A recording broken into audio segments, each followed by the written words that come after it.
Шинжлэх ухаан технологийн их сургуулийн доктор профессор Пүрэв Даваг залуу судлаачдыг дэмжих сангийн тэргүүн жаргал сайхан нарын санаачлагаар анхлан зохион байгуулагдаж байсан Эрдэмийн шувуу оюутны эрдэм шинжилгээний баг хурал өнөөдөр 15 дахь жилдээ зохион байгуулагдаж байна. Баг хуралд эдийн засаг менежментийн чиглэлээр үйл ажиллагаагаа явуулдаг ихтэйд сургуулиудын бакалаврын ангийн оюутнууд оролцдог. Тэгвэл энэ удаад 2 үе шаттай зохион байгуулагдаж, эхнэр шатнаас шалгарсан илтгэлүүдийг хэлэлцүүлэн шагналын эздэд тодруулах юм байна.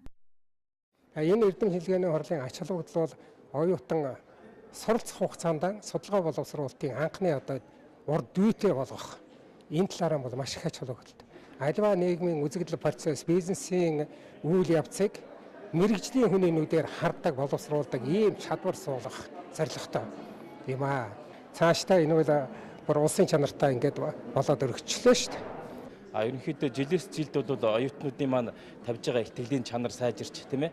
Тэр бол бүр нарийн мэрэгсэн сэдвүүд рүүгээ орж чиглэлрүүд рүү орж байгаа нь бол сайшаалтай. Тэгээ манай банкны зүгээс бол тус эрдэм шинжилгээний баг хурлыг бол нийгмийн хариуцлагын талаас нэгдүгээр ивент итгэж байна тийм ээ. Хоёрдугаарт залуу шинэ бакалаврын төвчний боловсон хүчнийг шилдэг биднээс залгамж халаагаа бэлдэх нөөц суурэ бэлдэж авч байгаад бол бас шаашаалтай байна. Шинжлэх ухааны технологийн сургуулийн бизнесийн удирдлага хүмүүлгийн сургууль орцдог. Тэгээд энэ Эрдэмийн шувуу 15 дахь удаа зохион байгуулж эхний удаага ерөөхдөө оролцож байна.